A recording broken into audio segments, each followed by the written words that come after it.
and quantum gravity, and an interdisciplinary background in quantum, optics, and AI. Sonali works across the AI and quantum verticals at Craft Prospect, identifying innovative quantum and AI solutions for space, driving strategies, and business development. Along with this, she also works on bridging the gap between innovation and commercialization. She is a part of the upcoming mission ROKS, which will be the first ever CubeSat mission in the world to demonstrate AI powered satellite to Earth quantum key distribution for future cybersecurity. Apart from this, Sonali is also a science writer, speaker, and the chair of the New Voices in Space Working Group of Space Scotland, which focuses on equality, diversity, and inclusion in the UK Scottish sector, building upon 9 years of experience in the DEI industry. In 2020, she was awarded the Rise Entrepreneurship Award in India for founding the Migrant Support Travel Network, which ferried more than 20,000 migrant workers back home during the COVID crisis. Quite a commendable work, isn't it? She's also the founder of the feminist magazine Carved Voices, and her poetry collection, Leaking Ink, was published in 2016. With all those feathers in her hat, Ms. Sonali is also currently working on a couple of different manuscripts as well. Welcome, ma'am. It's a pleasure to have you with us. And oh, what an introduction, and what all great achievements you have. I request all the attendees to please keep yourself muted during the session. In case of any queries, you can post your questions in the chat window. Thank you. Over to you, Sonali, ma'am. Thanks very much, Aditi. I think that was a long introduction and I'm embarrassed. But basically, I'd just like to say apologies for the long wait. Apologies for the long wait. There was some confusion and I actually had another webinar that I was attending. So just, yeah, didn't look at the timing differences. But thanks so much for being patient, and thankfully we can just continue with the webinar now. So I'm going to talk today about why we want to take quantum and AI to space, what I'm doing in that field, the work that Craft Prospect is doing, and our upcoming space mission ROKS, which is a small satellite mission. We'll talk a little bit about what small satellites are and why do we want to use them specifically to take quantum and AI to space.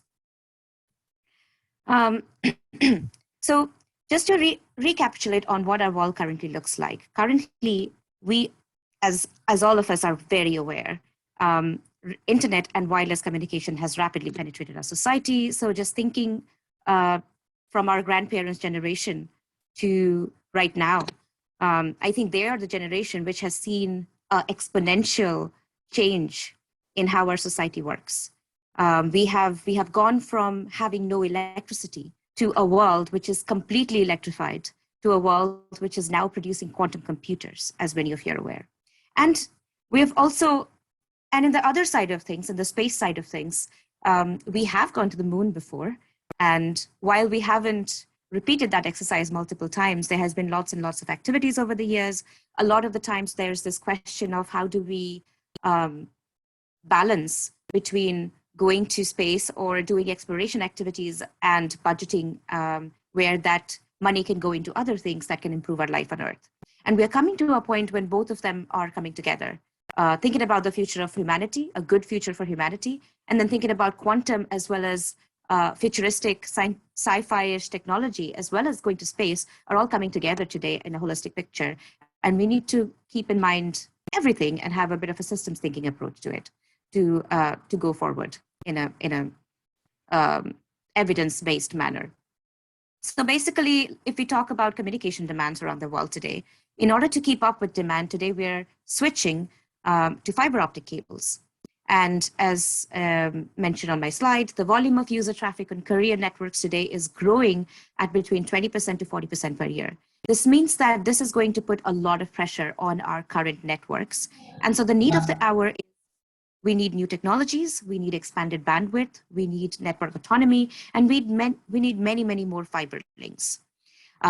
Today, optical communication links are rapidly replacing older communications because of this need of the hour and the growing traffic. Now let's go to ROKS and to space, right? We'll also talk, especially during this remote working era, all of us have been working remotely on our laptops, on our phones. Some of us actually, are responding to emails while we are walking on the train station or we're walking to the subway station. And so we are much, much connected than people were before. Even though people before used to use do some online transactions, today the value of online transactions every minute is crazy if you look at the amount of dollars it is. It is some crazy, I can't even remember the word, exabillion or terabillion or something like that, which has a crazy amount of zeros behind a one. So every single transaction we do today is basically money. It has a lot of value. And a lot of banks are coming up today, like Monzo, for example, which are completely online banks, and they do not have even a physical location. Every single video call or webinar that we do is theoretically protected from hackers jumping in and taking over these networks. Every single hospital record has a lot of vulnerable information. They are being stored and made and protected by cybersecurity companies. So all of our world today deals with data, a crazy amount of data. And with great power comes, great responsibility. So with great information also comes great responsibility of protecting that information from hackers. But our world is changing very, very fast. We are now in a new quantum world. We already were in a quantum world, just to clarify that aspect. So our world is using semiconductor chips. We are using superconductors. We are basically dependent on electrons and photons to light up our world all the time. So we're already in a quantum world. But the first quantum revolution was slightly different. We understood quantum theory. We understood how to apply quantum theory to large-scale systems and how to use those systems to our advantage, like our electricity and electromagnetism. The second quantum revolution is a little bit different. It actually deals with the manipulation of single quantum particles, the manipulation of the extremely small. And when we say quantum, we basically mean less than 10 to the power minus 15 meters, as most of the audience here is probably aware of. And a lot of the innovation in the quantum sector today is driven by quantum computers. We're using qubits instead of bits.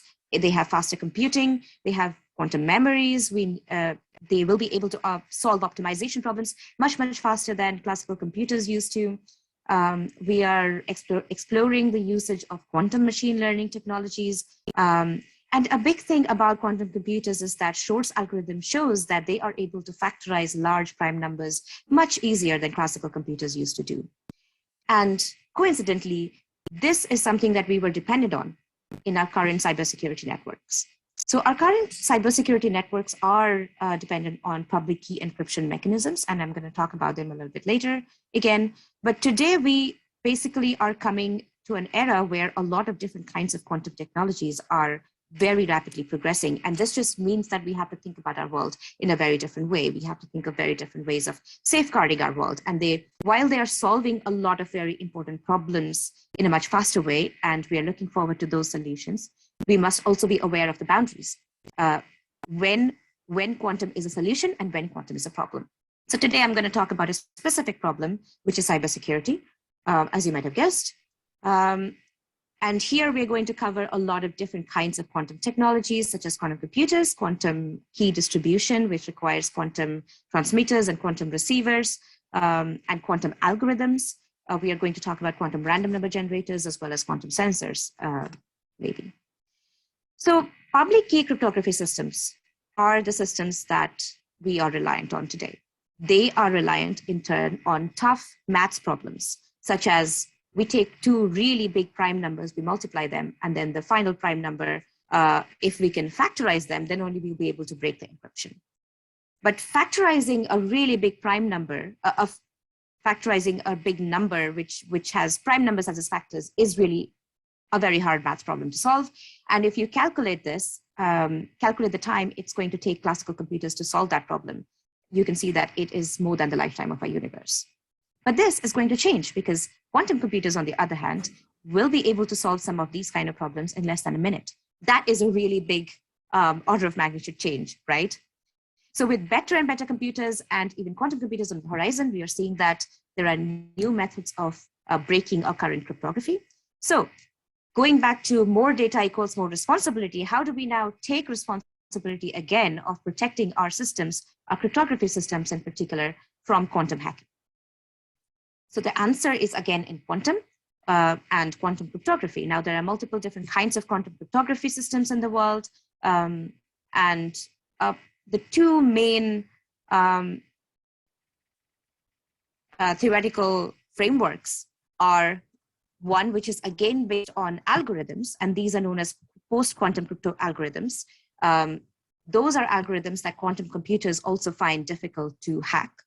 So that's one recommended approach by a lot of security firms as well as governments.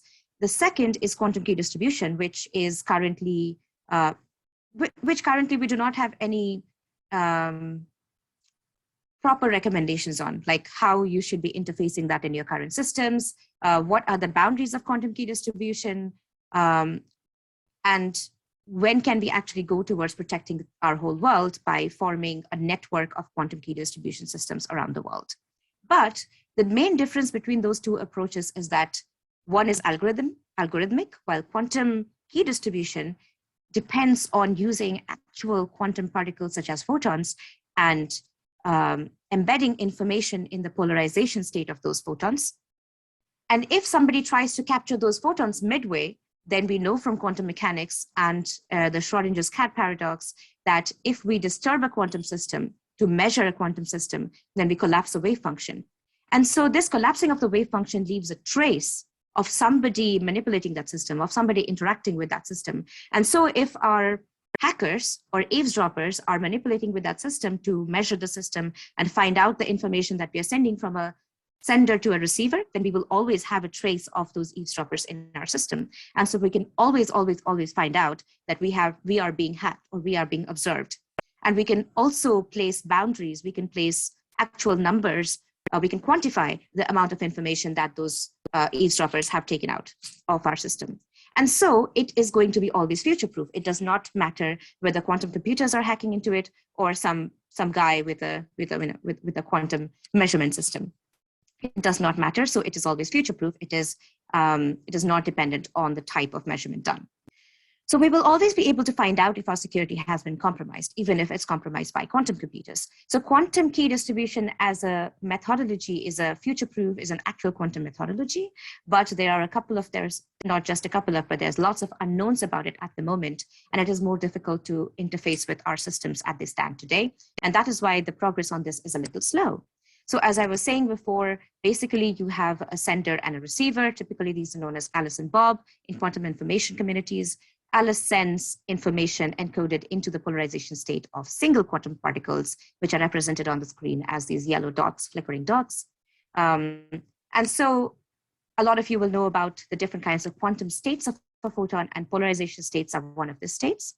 A photon can be polarized in multiple different ways. It can be vertically polarized or horizontally polarized. It can be 45 degrees polarized or 135 degrees polarized, depending on the reference frame that you're choosing. And so you can choose one of these as 0 and the other as 1. And so you can form a string of numbers 0, 1, 1, 0, and so on to send a short message from Alice to Bob, which is going to be called as a secret key. This key, once established as secure between Alice and Bob, is going to be used for further secure communications between the two. Now, there are quite a lot of different well, when I say quite a lot, I think it's a different world. So there are not as many, but there are already quite a few established companies which are selling quantum key distribution as a service and as a product. Now, these are specifically for terrestrial quantum key distribution. Now, what I mean when I say terrestrial is that Alice, the sender, as well as Bob, the receiver, are both present on Earth, on the ground, or on some platform somewhere. And Alice is going to be sending photons through the atmosphere or using fiber optic cables. And then, we have our Eve, which is, I'm in Scotland, so I always use Nessie as the Eve, Loch Ness Monster. And I would encourage you to find out more about the Loch Ness Monster and be surprised. But anyway, so if the Loch Ness Monster is real, then let's imagine Eve eavesdropping on the communication. Now, if we are sending quantum particles through the fiber optic cables or through atmosphere, the problem is that we have seen that there is a limit to how much distance these quantum particles can cover before they denature or before we won't be able to make any proper measurements. And that is around 500 to 600 kilometers through either fiber optics or free space channels. There's a lot of loss. And so if I am here in the UK and a lot of the audience today is in India, if I wanted to do a secure communication between myself and yourselves, then I would not be able to do that using quantum key distribution because I won't be able to set a key because we are divided by a distance much greater than 500 kilometers. So how do we actually dream of making a world in which there is a quantum internet, in which there is a quantum network, and we are all protected by quantum key distribution networks?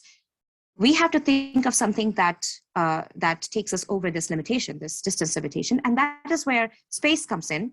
So we can actually use satellites as a conduit, as a repeater between myself and yourself. So what we can do is we can come to an agreement between both the countries, and we can set up a ground station, an optical ground station on the ground here, where I am, as well as an optical ground station in India, maybe. Let's pick one of your locations, and that's what an optical ground station kind of looks like. And we can come to an agreement and send up a satellite, which will go over both myself as well as yourself. So we pick an orbit carefully. And most of these orbits are low Earth orbits, 500 to 600 kilometers. So when the satellite basically goes over my ground station, it will be able to downlink quantum data. It will be able to downlink photons. And here I have shown the polarization states as the different, as the arrows which are flickering in different directions. So the yellow ones are maybe zeros and the purple ones are maybe ones. And so you'll have a long string of numbers come down from the satellite down to my ground station first. Then the satellite moves over to India and it downlinks another string of numbers. Now the satellite have access to both of our string of numbers, these two different keys. It makes an operation where it kind of combines both the keys by a XOR operation, and then it broadcasts the final key over a public channel. Because I have access to what the ground station downlinked me, and then you have access to what the ground station downlinked you, we can use our individual keys to unlock each other's keys from that public broadcast. And we will have two shared keys between each other to use for future secure communication. But there are a lot of problems when we think about space, because space is difficult to handle, right? And also quantum key distribution, it's a very, very new technology in the sense of actually miniaturizing those systems, actually understanding the limitations, actually understanding what the obstacles are. So one obstacle can be, so let's say that this is a ground station back in India and it was awaiting keys and now it receives keys, right? This is a second ground station. But what happens if there is a cloud cover in top of these ground stations, right? And I'm in Scotland, so here there's always cloud cover on top of Glasgow or Edinburgh. It's always raining. It's kind of like the northeastern part of India where you can measure the rain, and it's the largest amount in the world. Similarly, it's the same here. And we know that cloud cover actually causes problems to the downlink of these photons.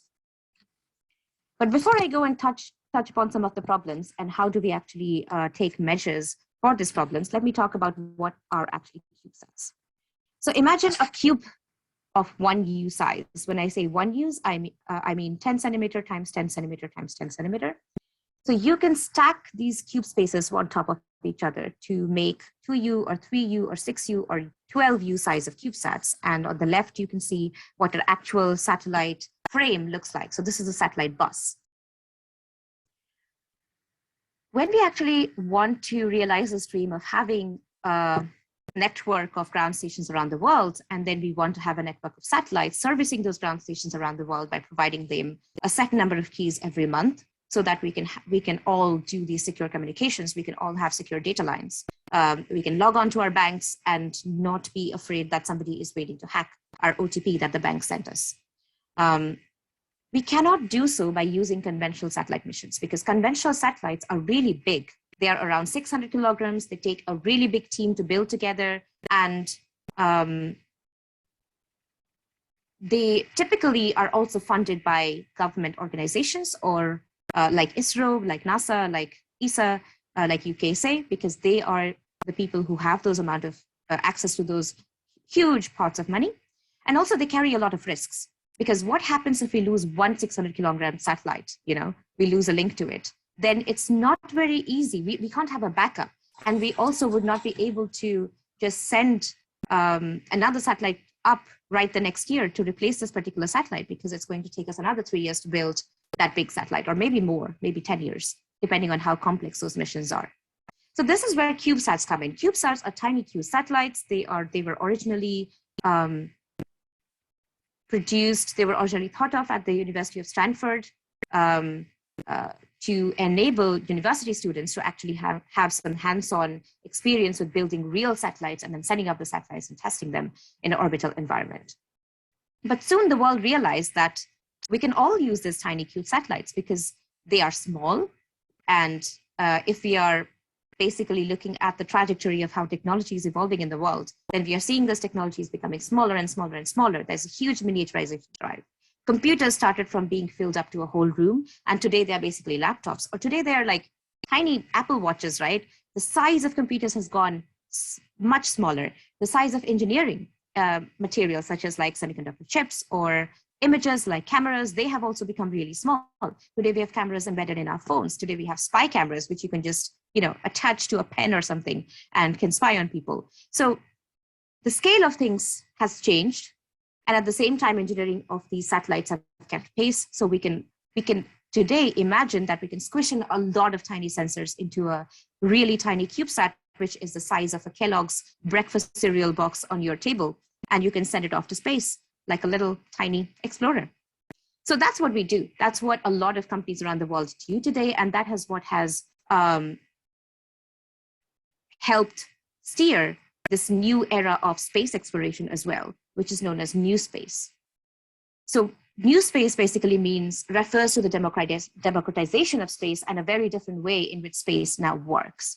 When I say democratization of space, I mean that space today has become more accessible. So there are lots of startups, there are lots of individuals, there's lots of universities and student groups which are sending up CubeSats. So we are all able to do experiments in space. And this was something unthinkable, 20 years ago. And also, this is what is, again, making it easier for us and easier for many researchers who work in the quantum tech domain to be able to envision that, hey, we can also have access to space and we can send up science experiments as well as quantum experiments, and companies like ourselves, which are small startups, because these require a much smaller team, around 5 to 6 people are enough. There's already a lot of work done on approaches, on how do you make that team structure, how do you actually work on some new space missions, as opposed to older, bigger satellite missions. Decisions can be taken really fast. And also, something that new space missions do is that they place a lot of focus on just buying industrial grade components that are available in the market. So I might just go and look online on multiple online marketplaces to see if there's a camera that I can just use in this particular space. And if it basically aligns to the resource limitations I have, I can just chuck it into the CubeSat. Because cameras today are really small, computer boards today are super small. I can just basically squeeze in a lot of stuff, a lot of really, really powerful stuff into the 6U space. So basically ROKS is a 6U CubeSat, which we're sending up this year. And its main purpose is that it's going to demonstrate quantum key distribution done by a CubeSat from space to a ground station on Earth successfully. And it'll be a first CubeSat mission to showcase that. There are a couple of other CubeSat missions going up around the world today as well, and all around the same kind of timelines. There's also microsatellites which are growing up, which are kind of like midway between the nanosatellites, which we send up, which are really tiny, and then the bigger satellites, which maybe like NASA sends up, right? So what goes into the making of a CubeSat QKD payload? As I was mentioning before, basically quantum key distribution will need a quantum source on the satellite, because the satellite is going to be delivering those photons which have information encoded into them to a ground station. But in order to do that, there's a lot of complicated things that must go into a CubeSat. There will be a lot of computer modes. First of all, you'll have a computer, the hardware. the computer will have a lot of modes. The computer first needs to look ahead and figure out if there is a ground station. If there is a ground station, the ground station and the satellite needs to form a communication between them. This is known as a line of sight communication. The ground station will send up a beam, a laser beam. The satellite will find that laser beam, and the ground station will find that satellite in its field of view. And then they will have to do some kind of a virtual handshake. Those beams have to completely align on top of each other. There is going to be a camera on top of the satellite, which is going to align both of those beams and see if both the beams have the same endpoint on that camera. If there are two different beams, if there are two different little dots, then the camera says that, okay, the beams actually have not found each other. They're not aligned. They're not on the same beam path.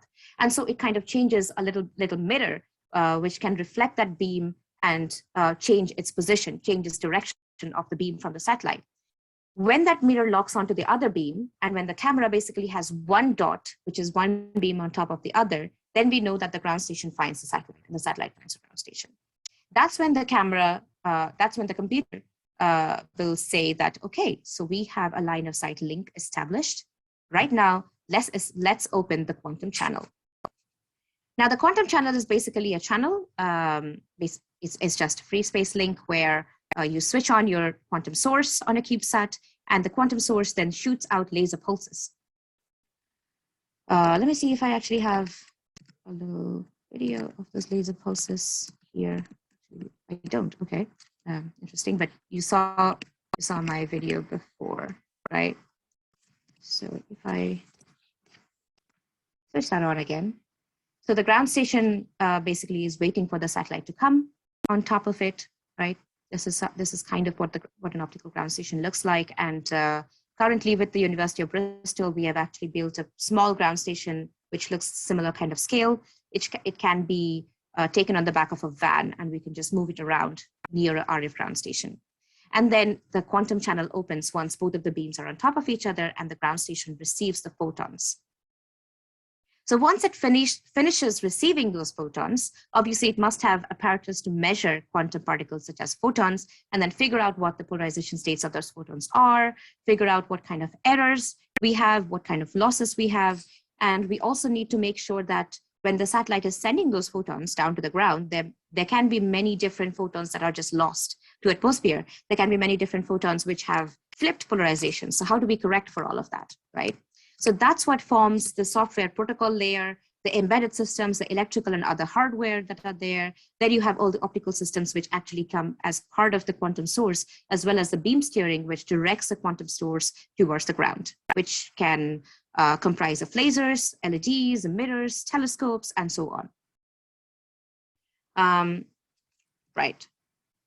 So at the same time, you have a lot of installation and maintenance of a satellite-based quantum system. You have to make sure that the little bits of optics are not do not have dust on them, for example, because they are so small, and because there's quantum particles involved. You have to make sure that the radiation environment of the space is also not interfering with the sending of the quantum signals. You will have an application interface, which basically gives the commands of what to do, when to do, automated decision making, and you will have a lot of post-processing to figure out what is the actual information that was contained in the quantum signals. You will also post-process the raw key that you get to figure out what is the amount of quantum bit error rate in the raw keys. You will process the raw key again to find out whether this quantum bit error rate is what gives you the information of how much information has been stolen by a potential eavesdropper, by a potential adversary. If it's above a certain threshold, then you discard that key. But if it's not above a certain threshold, then you go on to other processes such as privacy amplification, error correction, and then finally you will have a final key, which you can use to establish communication links between yourself and somebody else with whom you want to have secure communications. A lot goes into maintaining this operation cycle, as you can imagine. The satellite has to figure out how to point itself. There will be magnetotorquers. There will be ADCS of the satellite. There will be wheels on the satellite, maybe, which do vibration isolation and so on, because these are tiny optics. You have to figure out how much vibration can these optics handle. You have to figure out how much heat can these optics handle. the satellite goes, it will go in front of the sun. It will also come out of the sun in its eclipse mode. So it cycles through a very, very vast temperature range of minus 80 degrees Celsius to plus 80 degrees Celsius maybe. And so you have to figure out, how do I keep all of my optics as well as the camera as well as the quantum source all stabilized to a particular temperature when there is a vast range of actual outside environmental temperature difference, right? And then you will also have a quantum random number generator to actually generate that 1001 sequence that the satellite is going to send to the ground station. Now, why is it very important to use a quantum random number generator as opposed to classical random number generators? There are many different kinds of random number generators. They can range from, you can just code up something in your machine to say, hey, just spit out some random numbers. You can make a very, very, very difficult sequence of numbers, and so that somebody cannot very easily predict the next number that your system is going to throw at you. But even if it's a very, very difficult sequence of numbers, it's still a sequence of numbers. It has patterns. And so if you spend long enough, or if you throw a lot of computer power at it, most of these random numbers can be insecure, can be predicted. And so once somebody predicts the random numbers that you are generating on the satellite to send down the 0-1 string to the ground station, then they don't even need to measure your system. They can predict the key that you're going to send from the first few things that they sample. So this is why it's very important to use a true random number source, and this is where quantum random numbers come in. Quantum random numbers use quantum mechanisms to determine 0 or 1. So basically, they can have a Bell state, for example, and you measure the Bell state to figure out if it's a 1 and a 0. And there's no way of predicting that before. It's again that Schrodinger's cat example working here. And then obviously you'll have a lot of driver and calibration algorithms. You'll have the drivers for each of the lasers. The drivers have to tell the lasers exactly the intensity with which to fire. They have to tell the lasers how long will you fire for. And one very important thing we have to do when we are doing quantum key distribution is we have to make sure that we are sending a single quantum particle every time in every single pulse. We cannot be sending more than one quantum particle or more than one photon, because if there is an adversary, they can take one photon and leave the rest, and they can measure that one photon without leaving a trace in our system. So it's very important to ensure and measure that every single pulse that comes out of that laser has less than one photon number on average. And then you have all the optics and the analog and electronics interface, right? This is a snapshot of basically what the payload box looks like. So we started off working with University of Bristol's really big optics table setups. And if many of you work with optics tables, you know that they are really large, they're big, they need a lot of vibration isolators and so on. And so the big challenge was, how do we take this big optics table and then make everything small? And we have to design everything in a really proper manner so that everything fits in a tiny box, which you see on the right. This tiny box basically fits on the top of my palms. Now, this is kind of outdated at the moment because this box was years ago. And then it's then gone from this very, very rudimentary breadboard level to a well-manufactured product, which I will show you at the end. Now, this is a scale of how the box looks like in relation with the CubeSat structure. So the CubeSat is basically the bus. The bus then contains all the different instruments and the payloads, such as this particular box, as well as all the electronics there. And you can see a little camera head. Oh, that's actually a laser head that's coming out of there. So all of that has to go inside this CubeSat very compactly, and you have to then cover it up with solar panels.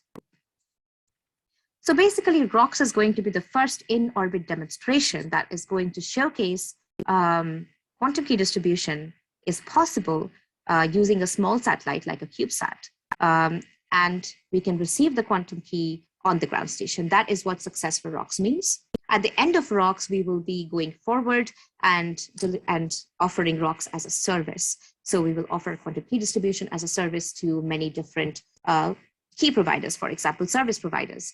So service providers for yourselves look like your internet providers, your data providers, your electricity and utilities providers, gas providers, because you have every system has a particular individual trace. And this is what you are determined by. So your house, so how do they know to send, I guess, gas to your house as opposed to your neighbor's house? Is because there is an identifier. And all of these are protected. All of these are protected by secure keys, by cybersecurity companies. So ROKS, we are going to be producing keys from a satellite. We're going to be downlinking those keys onto a service provider such as British Telecoms, for example, in the UK.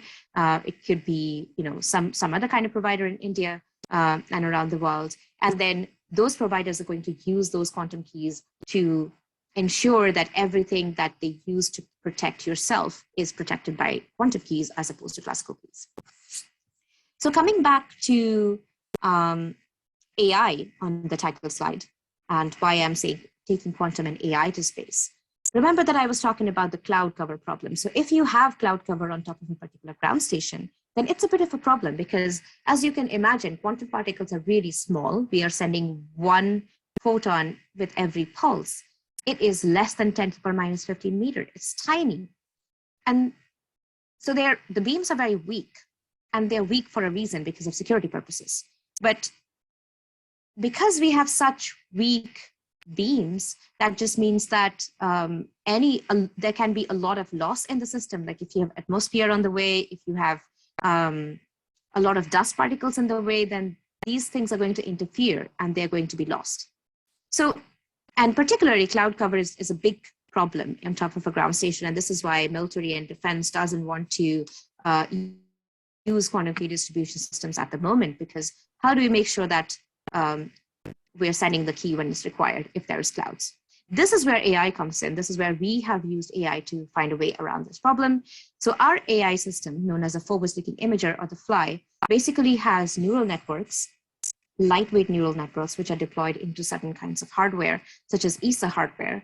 And it's also interfaced with different kinds of sensors. In this case, it is interfaced with imaging systems like a hyperspectral camera. So the camera basically looks ahead before the satellite goes on top of a ground station. And the camera takes lots of different pictures to see if there's cloud on top of a ground station. Now, the neural networks are the classifying algorithms. They have classification modes. So they look at the images that the imager has captured, and they are going to classify areas of cloud versus no clouds. And if they found that there is a particular threshold of clouds on top of this ground station, then it means that we would not be able to downlink the key successfully. And so we need to figure out what to do. In that case, a neural network then has to take on decision-making capabilities. So it says this particular ground station has a lot of clouds on top of it, so it's going to be a waste of an orbital pass. So let's point the satellite towards a different ground station. In order to find if there's other ground stations in the area, it looks at, it basically can access georeferencing and geolocation data. It takes a map of our actual Earth and then superimposes that on top of the picture that it produces itself. And you have to match the coordinate systems and then figure out which ground station is where. Once it figures out a particular ground station that it prefers, you must have different, tells the AI which ground station is preferable. So you can imagine a scenario where there's government customers as opposed to private customers. And sometimes government customers might have really, really critical needs. Such as we need to protect the system right now, otherwise there's a threat to national security. So obviously you're going to select the government customer to downlink the keys first. And all of this has to be assured. You have to be confident that our AI is working properly. It's not having any damaging effects. It's not glitching in any way. So imagine self-driving Ubers. We are basically making self-steering satellites of the future. And we are just starting off from a very, very small problem that we are choosing to tackle here, which is clouds on top of a ground station. Now, once the AI determines which ground station it wants to tackle, it tells the secure computer. The secure computer then tells the electronic layers and the ADCS, and it starts turning the satellite to point it in a particular direction. The electronic layer will also tell the quantum random number generator to start producing a bunch of quantum random numbers. These random numbers, the zeros or ones, will be used to select which particular laser is going to fire today. So is it going to the laser which is going to be spitting out a vertical polarized photon or a horizontal polarized photon or a diagonal polarized photon or anti-diagonal polarized photon. So on ROKS, we have 4 of these polarization states. And we have drivers, laser drivers, which will be able to either shoot different kinds of intensities of photons from these lasers at different points of times, depending on what key we want to send. And the key is basically completely randomized. That's what the security is based on. And then the lasers shoot out these quantum particles, quantum pulses, and then the pulses go through all the optical paths with optics, lenses, collimators, and mirrors, and so on. And then the mirror then is interfacing with the telescope, and the telescope looks towards the ground station. And the telescope will take that very, very small, weak stream of light and will turn it into a slightly diffused, bigger beam so that it can actually find the ground station. And then it does the opposite to the ground station beam. It takes the ground stations really, because the beam is coming from the ground station, it's going to keep diverging as it goes up to the satellite. So it's going to take up that really diverged beam, and then it makes it into a really small beam, which can then fit into the aperture of the camera, and it can fall on the camera as a single point. So there's lots of stuff happening at the same time. So ROKS basically combines artificial intelligence as well as quantum. And I just mentioned why we want to combine those two. And I also talked about why is it important that we use space as a repeater. It might be worth mentioning at this point that there are quantum repeaters that people are working on so that we can increase the limits of our terrestrial networks beyond 500 to 600 kilometers, but they haven't yet been practically to be something that we can use commercially right now.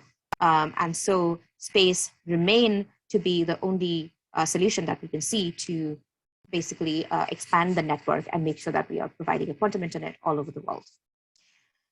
So that's why ROKS is known as responsive operations, because of its AI aspect. It responds to situations automatically and in an assured manner. It's quite responsive.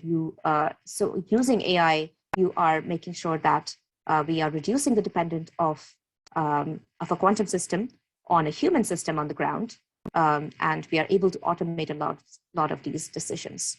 It allows us to use much less manpower as well as much less resources. It removes a lot of overhead, as well as a lot of power, actually, because if you want to do a lot of communication between the satellite and the ground, then you would need to send communication back and forth, a lot of communication.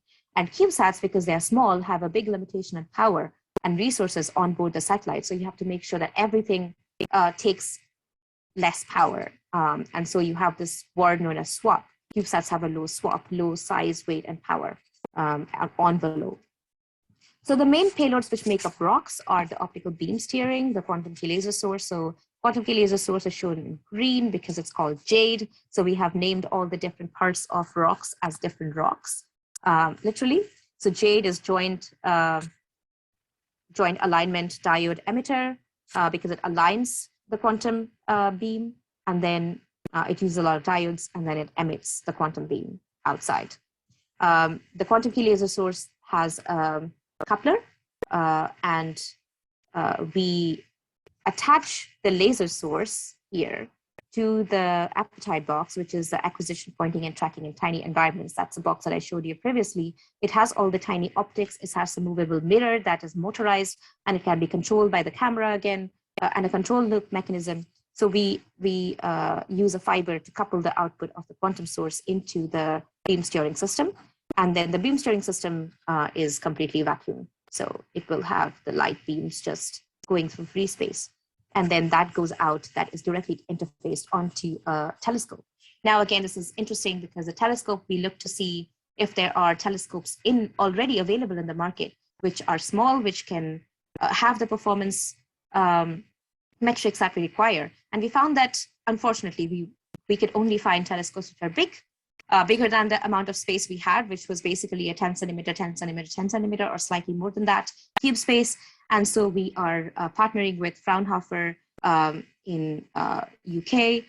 Fraunhofer are an institution who spend a lot of resources into tackling interesting research problems. So they develop the first iteration, different kinds of systems, and then they work closely with ourselves, who are the space experts here and the QKD experts here, to to figure out that they are making the systems to our specifications, and then we can exploit the IP of that system. Oh no.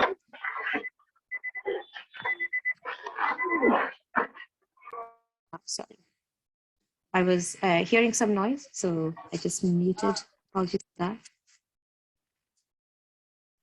I think that was just some disturbance. Maybe.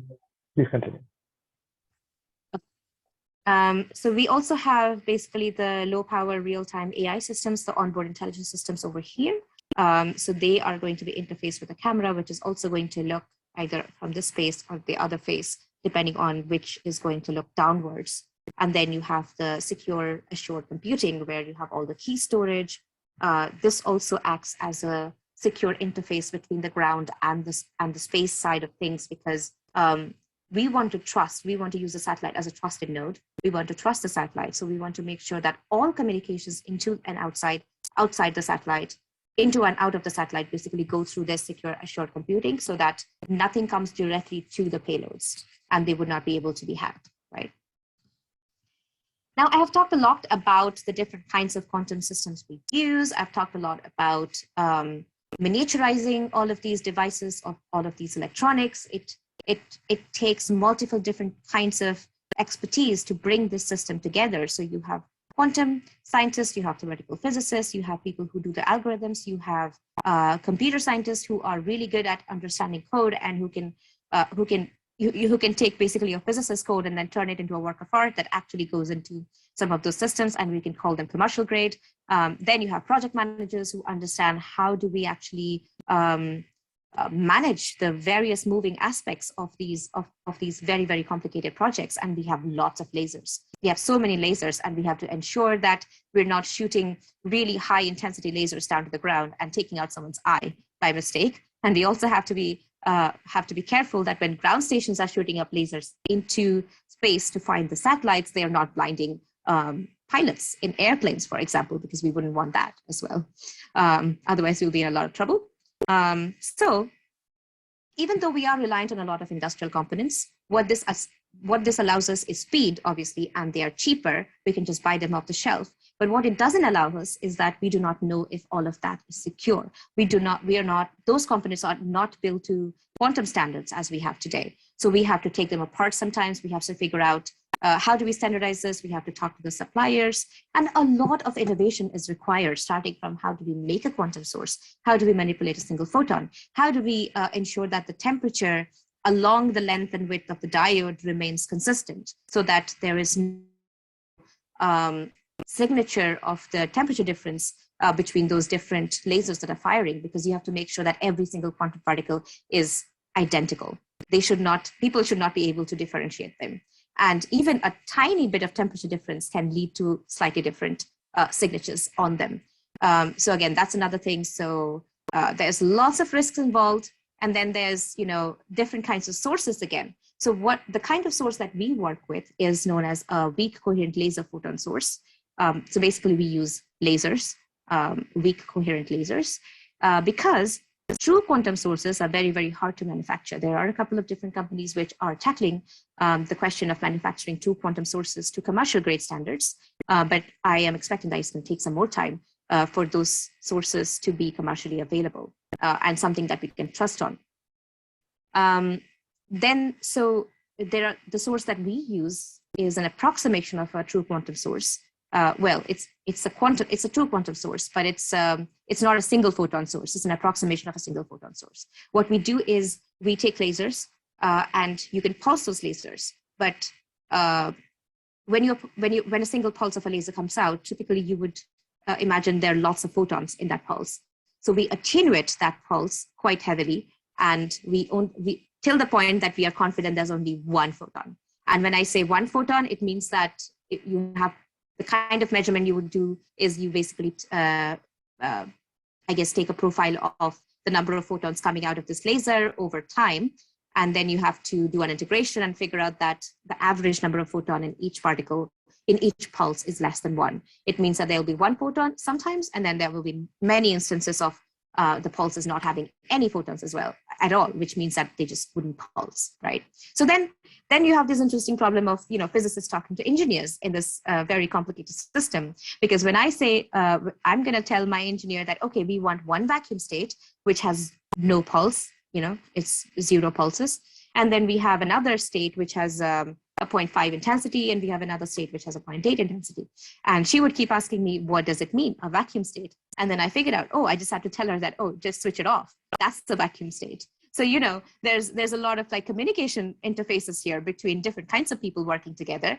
And it's really, really nice to see everything then combining together and coming to a place where there's a lot of collaboration and there's a lot of interdisciplinary work, and people are starting to understand each other, right? Again, another really important thing is, what do you do after you've built this whole system, right? So we had basically this whole satellite that we are building at the moment. So we are in the flight model delivery phase, which means that everything that's delivered right now actually goes into the satellite. So it's a very, very critical phase. Now, when you are in the flight model delivery phase, you build 2 copies of each of these. One is known as a qualification model and the other as a flight model. Now, each copy must be identical again. Everything must be the same, because you will use one of them to test whether it's going to survive in space. And this is known as the environmental campaign. So when you go through this environmental campaign, there's multiple different factors again. One of it is whether it's going to survive the launch environment. Because CubeSats are so tiny, a lot of the times multiple CubeSats are going to be launched using a single rocket. There also didn't used to be dedicated CubeSat launchers before. So CubeSats were secondary payloads. So they would be on the outside of the main payload inside. So they're not as isolated as well. So these little babies basically take a lot of, throwing around. So you have to ensure that you throw them first before you actually launch them to see if they're actually breaking. So that's what the qualification model is for. Obviously, all throughout when you're building, you have to ensure that you're testing it iteratively, component to be fine and to not break. But at some point,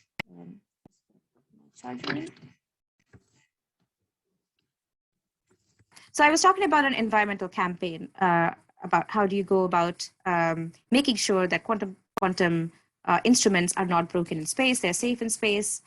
Also, each space mission then has a typical lifetime. You would expect the quantum key distribution satellites to be functional for 2 or 3 years till you can replace them by another satellite. So how do we make sure that they're not denaturing? Particles or cameras are not malfunctioning and all of these things. So a lot of work goes into actually qualifying those systems. You would have the qualification model, and then you will have the flight model. So you take the qualification model and first you shake it a lot.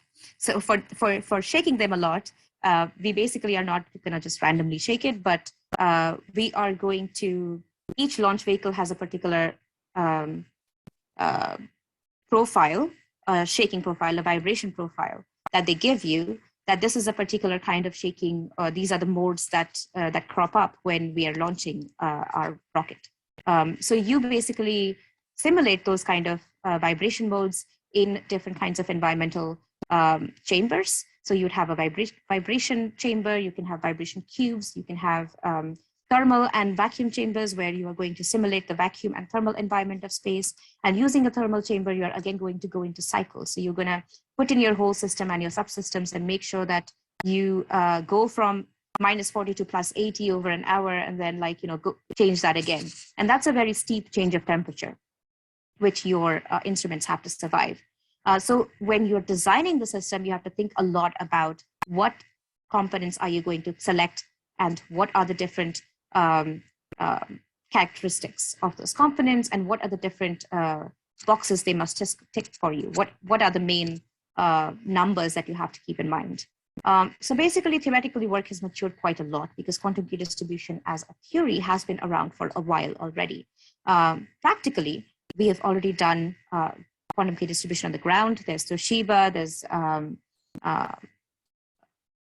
what's the other company, Rishi? There's ID Quantique, right? They also have QKD systems which are commercially available. And China, interestingly, at the beginning, Quantum Dice are making quantum random number generators, and we work with Quantum Dice quite closely. because we're going to be flying their quantum random number generator. So we're working with them to make sure that all the components are selected for space and they're developed keeping the space environment and survivability in mind.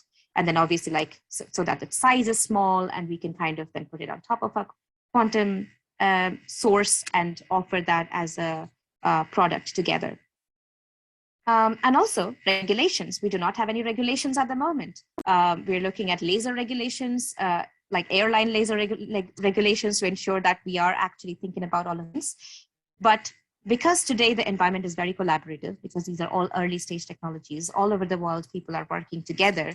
A lot of papers are being published. And even though there are some IP clauses when companies are being involved, there's a lot of interaction of knowledge moving here and there to make sure that everything is done according to standards that are going to lay the groundwork for the standards of the future. So at Craft, we align ourselves to ETSI standards. ETSI is a group in Europe, which basically brings different kinds of stakeholders in the QKD market together, and experts in cybersecurity, as well as experts in quantum key distribution, as well as people who have a lot of practical experience in quantum key distribution in various different environments, such as terrestrially or in space. And then there's a lot of different kinds of standards that they have put down, and the risks that they know of, and the recommended mitigations of these risks that each of us should have thought about when we are manufacturing this. So at the end of the day, we are going to have an assessment of that whole system. And we are going to look at the attack envelope, like which are the different attack points, which are the different attack vectors. Quantum key distribution has a lot of understood quantum attacks that can happen. And then there are attacks on the whole security chain, because you have a quantum random number generator, you have a computer which stores the keys securely. So you have to think about the security of the whole system rather than the security of just the quantum source. And then you also have to think about the ground station security, because you have to make sure that nobody is physically going in and stealing the key from somewhere by killing people and stuff. Don't want to become too Squid Gamey, but let's carry on. So yeah, there are lots of these interesting kind of problems that you deal with. And then you have like space regulations, because again, new space is a relatively new space. I'm full of puns today. And so people are, again, only starting to think about what are the different kinds of problems we might have when we are sending up. I think there's like around 12,000 or something satellites going up this year alone. And that number has jumped. It's a big leap from when CubeSats were starting as a little thing. And it's really good, which means that a lot of people are having access to space, and it's actually reducing inequalities in that access over the world. But we also need to think about what does it do to the star field. So you can see on my background, there's a lot of stars in the sky, and at some point it's all going to be satellites. How are we going to deal with that? Is that good for us? Is that bad for us?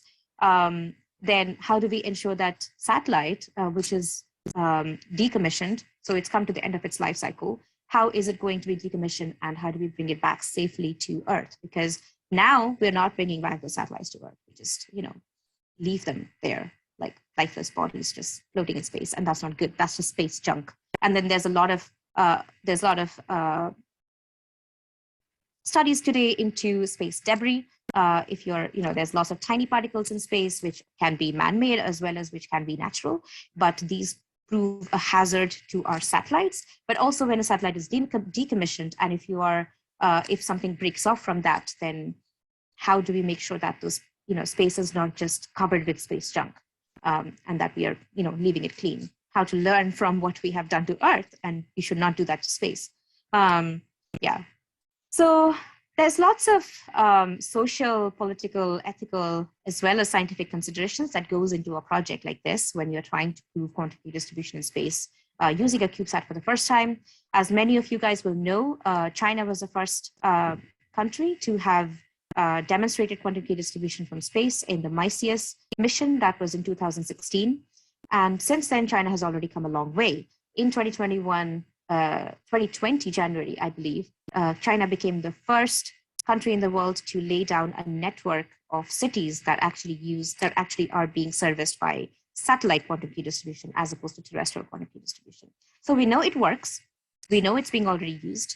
It's just that the rest of the world is now needs to kind of reach that level as well. And we need to continue this international collaboration to ensure that the satellites we are sending are compatible with the satellites that India is going to be sending. The ground stations are compatible with each other, so that we don't need to, so that I don't need to then go into Singapore, for example, and send up a satellite for them, because obviously I can't do that. So we need to understand that those two satellites are compatible, because in the future, we are going to be thinking about sending quantum signals from satellite to satellite using inter-satellite links in the sky. So there's a lot of work being done to understand the interoperability of multiple kinds of these systems. And again, a lot of standards in launch, a lot of standards in how do you handle these kind of things are being considered right now, and they are being written down. And then there's space law. Again, space law is growing as a field. It's booming right now because there is so much activity in new space. And I guess a big thing is that we actually haven't used quantum key distribution practically, satellite-based quantum key distribution practically right now to service our utilities, to use that in everyday life. So once we actually start using that, there's going to be a period of time, some wait before we figure out all the different problems that come along with it. So there needs to be, we need to start thinking about the fact that we would not be able to have access to those materials in space, right? So let's say that we have figured out a problem 1 year down the line. So right now we need to be doing some kind of very holistic systems thinking to imagine the different kind of problems that we could potentially have, and then ensure that you're making your systems as much modular as you can. You're making your system accessible by the ground so that we can kind of just like upload a software, maybe to do a patch for any kind of security concerns that come up. We use open source systems such as Linux as our computing OS in space as well. So that's good because Linux has a lot of users, and open source users means that everybody is chipping in to figure out what the security concerns are, what the lacks are. And so we can basically update that by just updating a patch onto a satellite. Yeah, so that basically shows you the very much different complex systems that happen. And then obviously when you have quantum attacks, there are multiple different kinds of attacks on the quantum system itself, which people are starting to understand. If you have like electromagnetic leakage from the source, then these particular leakage, electromagnetism is again a quantum field. So if you can get a lot of information on the type of information you are encoding into the polarization states. So you have to figure out that you have to ensure there is no electromagnetic leak. And if there is a leak, then it doesn't contain vulnerable information. Then all the commands from the ground station to the satellite, as well as the quantum sources, need to be encrypted. There can be different kinds of side channel attacks or active attacks. And so all of these have to be thought out, and you have to basically try and break the system first before you make the system and offer it to the public. So basically today, I am working with multiple different kinds of quantum technologies so that we can go towards a global quantum network, which connects the world ubiquitously. And that brings me to the end of the presentation. But before I stop, I would want to also talk about maybe the different kinds of quantum technologies that are in the horizon, and we are already considering them to upload them onto satellites. So these are different kinds of quantum sensors like cold atom sensors or hot atom sensors. You have quantum sensors which can be used for as magnetometers to figure out the tiny differences of magnetic field changes. You have quantum sensors which can be used as gravimeters to figure out the difference in gravitational fields on different parts of the world, different parts of the ground on Earth. And so we can use them for many, many different kinds of purposes. And quantum, basically, when do we want to use quantum? So quantum helps us do things better where we already know how to do things, or it helps us get more precise information. So I think both are the same thing. So it helps us do things in the space where we couldn't actually do anything before. So for example, quantum key distribution is a completely quantum phenomena. We would not have been able to do these kind of information sending, encoding into quantum states before. So this is a new technology. But let's say that we have, I guess, like brain, quantum imaging, for example.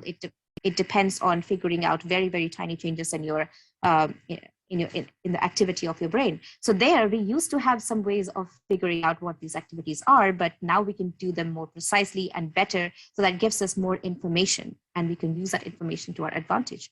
So we will start expanding our quantum portfolio soon because space weather events are predicted to become another big challenge in the upcoming years, because the solar storm goes through cycles, and we are currently coming to the peak of that cycle.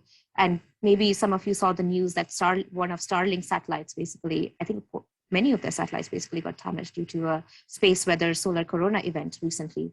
And so we want to ensure that we don't have some kind of big solar storm that reaches the Earth and we don't have any way of predicting it. Because once a big solar storm affects us, it means that our power grids, all of our electrical systems, because we are dependent very heavily on power and information today, and everything is going to go, shut down. We won't be able to have food reserves, because food, again, needs electricity to keep it preserved at a certain temperature. Medical things are going to stop because we wouldn't have power to use our different kinds of medical instruments and life-saving instruments. We would not be able to talk to each other over long distances. Today, the world has become very globalized. And for example, my family is back in India. I'm here. We would not be able to have cell phone communication because all the towers are going to go down, so on and so forth. And it can actually cause like 600 billion pounds of loss to the UK economy only when we are considering one economy. So this is where quantum magnetometers can come into play. You can put quantum sensors in satellites so that they actually detect much smaller fluctuations in the Earth's magnetic field before solar corona events happen, so that we can predict them and we can start developing mitigation strategies for them. So this is just one example. And then there's multiple other examples where you can have quantum atomic clocks, which will give you much more precise measurement of time. There used to be these problems. There are lots of instances where there are wars, and then people get the signal from the GPS and GNSS bunch of satellites, and they're not accurate to the point that they need. And this has caused a lot of different kinds of communication, miscommunication, and miscommunication in the middle of a war is dangerous. It's also dangerous in relationships, but everything is a relationship. So, okay, so we can basically use quantum sensors for a lot of different kinds of things. And actually, I'm very excited I was listening to a talk by somebody from the Cambridge City Council. They are starting to use quantum sensors in the city council, in the municipality, to do measurements of air qualities and water quality and all these different kinds of things that are going to improve the lives of people. So they take the information from quantum sensors and use them to up their services. This is what we want to go towards, right? This is what we want the world to go towards. And then with the coming of quantum computers, we're going to be able to solve very different patterns, and we might be able to solve lots of different kinds of optimization problems in food security and how do we distribute food across the world, blockchain methodologies, and so on. So I'm really excited to see where the combination of quantum, AI, and space is taking us towards in the future. And I hope many of you are going to join in this quest and in the developing of all of those technologies. And thanks very much for having me here again. Yeah, Thank you so much, Sonali, for gracing the occasion with your presence and your ideas. No. Thanks very much for inviting me and all the questions. Yeah, thank you. Thank you so much. Thanks, everyone. Really enjoyed giving the talk. And yeah, see you all sometime in the future. Yeah, Bye. we'd love to have you here, as a visit. You can come and visit our campus. Thank you. Thank you all. Great good initiatives in a quantum direction. Yeah. Thank you. Thank you, Natarajan. Yeah, thank you. Thanks, everyone. Bye-bye. Bye. Yeah, thank you all. Thank you all for joining.